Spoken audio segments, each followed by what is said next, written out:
Olá, meu amigo, minha amiga, sejam bem-vindos a mais um Portal do José, num dia bastante agitado aqui no Brasil, onde alguns personagens importantes da República Brasileira estão se metendo em mais um capítulo de uma grande palhaçada. O que é que deve acontecer com essas pessoas que estão brincando com o Brasil, brincando com as nossas instituições, brincando com a nossa democracia, brincando com a nossa soberania?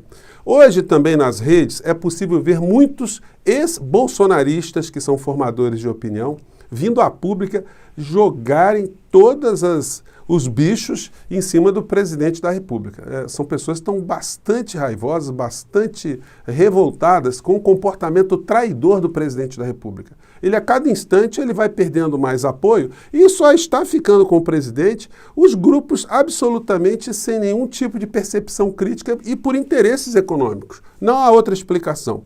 Bom, antes de mais nada, se você está chegando agora no nosso portal, convido você a se inscrever, a conhecer os nossos outros vídeos, a compartilhá-los se você achar bacana, a dar o seu joinha, porque ajuda a gente a chegar a mais pessoas como você, e a mandar os seus comentários, porque aqui são sempre lidos e são sempre considerados.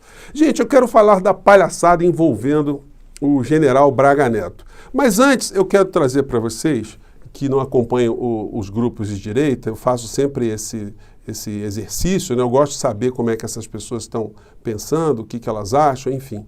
E me deparei com esse vídeo aqui do Nando Moura, que foi uma pessoa muito influente e que ajudou a eleger o presidente da República, muito ligado à época à família Bolsonaro, e hoje está vindo a público de uma maneira muito contundente para dizer algumas coisas que nós já falamos aqui há muitos meses, que o governo Bolsonaro ele é um biombo, ele é um fantoche para que cada vez mais o povo brasileiro seja distraído para que, no fundo, a gente acabe sendo assaltado pelas quadrilhas que estão no poder, ligado a Paulo Guedes, principalmente, e os líderes dentro do parlamento brasileiro. Então, ele veio a público hoje e eu fico até contente, porque quando a gente vê pessoas tendo essa percepção, a gente tem que aplaudir. Tá? É uma espécie de autocrítica que está sendo feita na prática. A pessoa está atacando alguém que julga ter sido um infiel, um traidor, embora nós tenhamos aqui o nosso campo e o campo que esse rapaz defende, diferenças muito grandes. Mas vamos colocar aqui porque é importante a gente saber como é que essas redes e essas pessoas estão se comportando em relação ao presidente da República. Vamos lá. Um grande plano aí por trás. Eu vou dizer para você qual é a estratégia do mito, qual é o grande plano do mito. Ele quer escapar da cadeia. Por isso ele, como uma putinha covarde que é, coloca o povo brasileiro na frente para que o Centrão nos assalte até a última gota de sangue, para que nos roube até a última gota de sangue, para que o processo de impeachment dele não seja tirado da gaveta. Por esses caras aí. Por Ciro Nogueira, por Arthur Lira, por Fernando Bezerra, que era ministro da Dilma, hoje está defendendo ele na CPI da Covid. O medo de Jair Bolsonaro é que ele, um bandido, junto com a sua família de marginais, vá para a cadeia. E ele sabe que assim que ele perder a presidência da República, é isso que vai acontecer. Então ele, como uma putinha covarde que é, coloca os brasileiros na frente para que o Centrão assalte, sugue até a última gota de sangue, de dinheiro de imposto, de tudo, enquanto ele se livra junto com a família de marginais. Bom, ele falou, ele foi bem enfático. E existem outros youtubers também, de direita, que têm tido a mesma percepção. A nossa diferença aqui é que ele está achando que o assalto contra o povo brasileiro se dá apenas de uma forma paroquial, que são deputados e senadores pegando ali orçamento, enfim.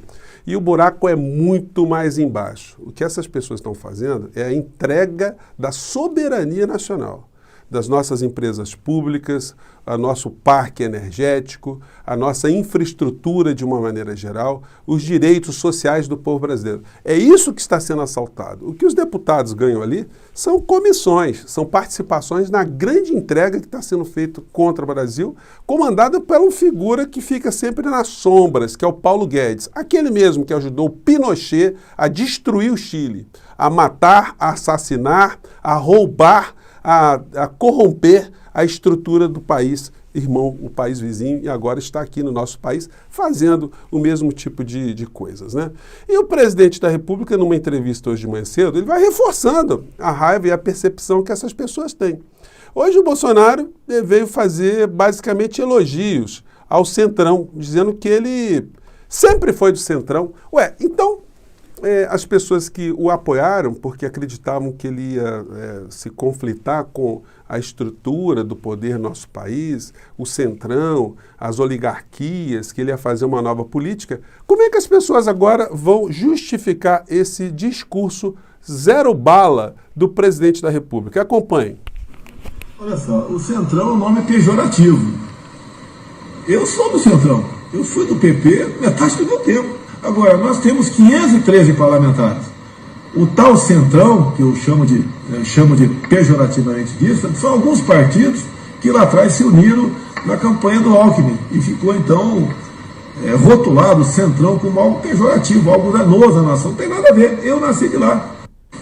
Não é, beleza? Ele nasceu de lá, do Centrão, e o bom filho, a casa torna, né? Ele está ali fazendo o fracionamento do governo para essa gente toda. E hoje também, nessa entrevista de manhã cedo, e hoje na live do Bolsonaro, logo mais, deve ser o show de horrores, né? Na entrevista que ele deu logo de manhã cedo, mais uma vez, aquela esculhambação total, né, gente, que eu tenho falado para vocês. Vamos ver se eu abrir aqui. O Bolsonaro, ele ataca todos os valores da República e continua a sabotar a vacina aqui no nosso país. É inacreditável. Esse tipo de situação, gente, não é meramente um crime de responsabilidade, isso é um crime previsto no Código Penal, são delitos que atingem a saúde do povo brasileiro. Vamos ver aqui, vamos conferir aqui mais um trecho de uma fala insana. Eu sei que vocês não gostam muito, gente, mas é o seguinte, o YouTube está pagando o vídeo do presidente, está pagando direto.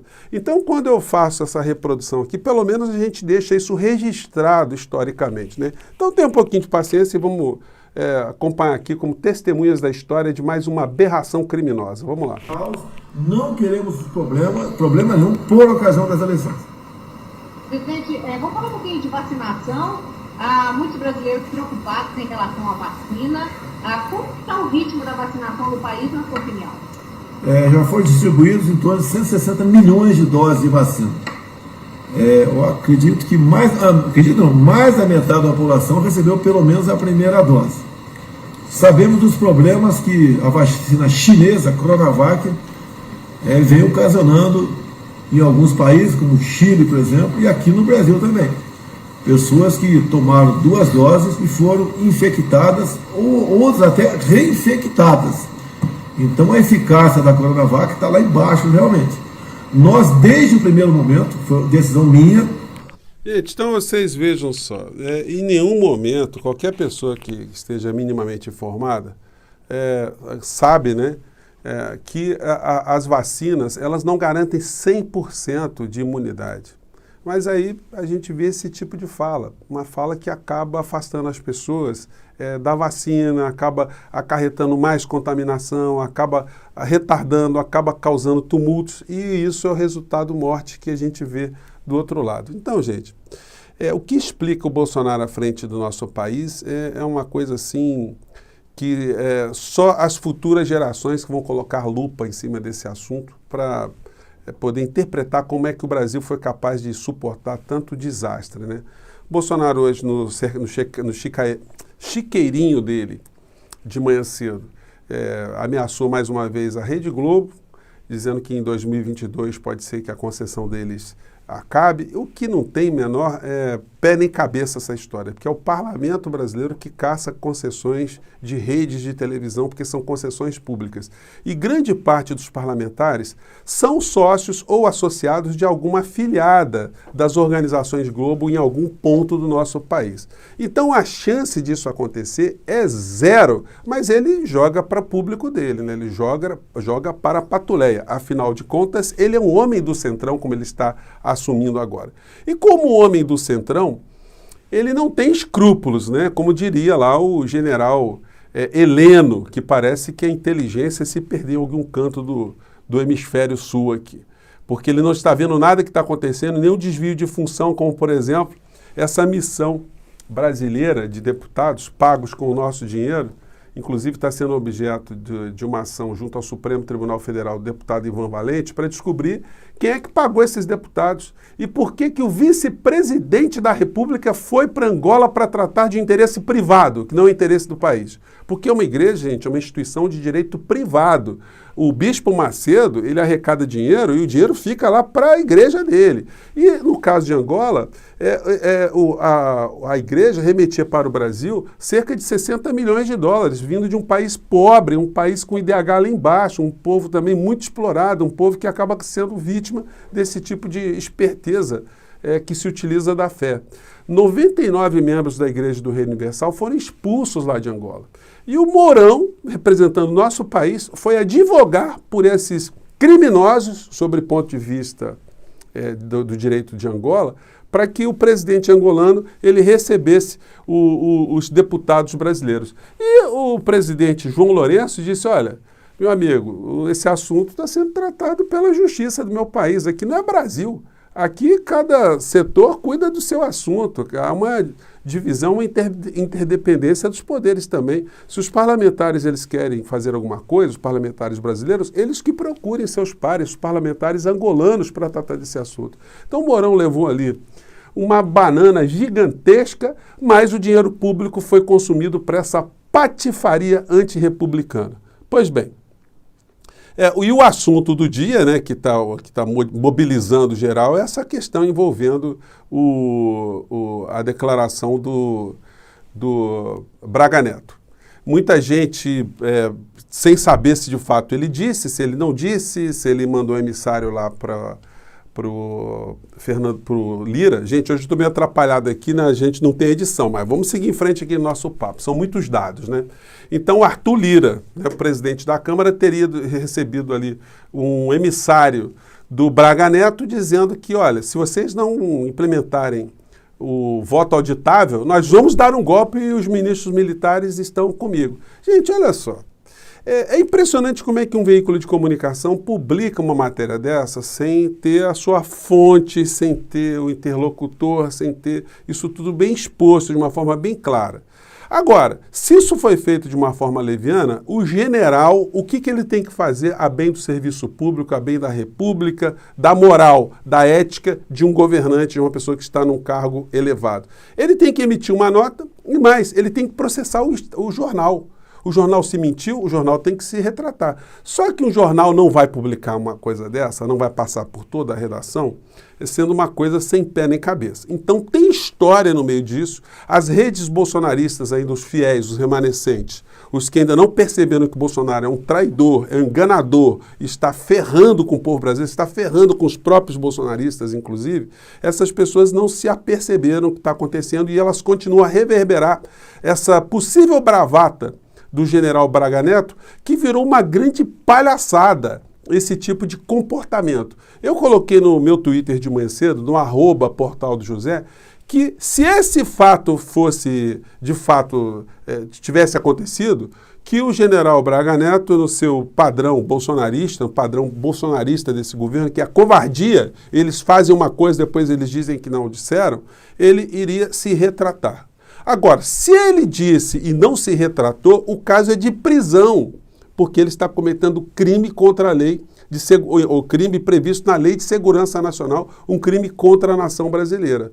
Então a gente vai ter que acompanhar nas próximas horas o que isso vai gerar, mas é lamentável o que está acontecendo. É uma palhaçada envolvendo personagens importantes da República Brasileira e um comportamento de um veículo de comunicação que acaba reverberando para outros também e a gente fica sem saber se de fato aconteceu a situação ou não, porque as mensagens e as matérias ficam muito truncadas. Então a gente vai ter que aguardar mais alguns instantes. Eu tinha outros papos aqui para tratar nosso papo de hoje, mas o Brasil é essa coisa, né? Quando a gente dá uma cochilada, cai uma coisa na cabeça da gente totalmente diferente para a gente analisar. Logo mais à noite teremos a live do presidente da República. Vamos ver qual será o comportamento dele diante desses acontecimentos. Ele, de fato, vai voltar a esmagar a consciência do povo brasileiro, mentindo, corrompendo a realidade, falando mal de vacina, retirando o corpo dele da reta de todos os problemas brasileiros. Ele não tem responsabilidade em problema nenhum. O Bolsonaro não assume nenhum problema. É como se ele fosse um governante de uma oposição. como se o Brasil estivesse sendo governado por um fantasma e ele estivesse em oposição a esse fantasma. É um grande resmungão. O Bolsonaro só resmunga, engabela as pessoas, faz todo tipo de acordo, como disse o youtuber que eu apresentei para vocês aqui. Joga o povo brasileiro na frente para o assalto se dar por trás. A nossa divergência nesse particular é que nós sabemos que o assalto é muito mais profundo do que essa gente pode imaginar. Eu fico por aqui, gente. Um grande abraço e até o nosso próximo encontro. Tchau!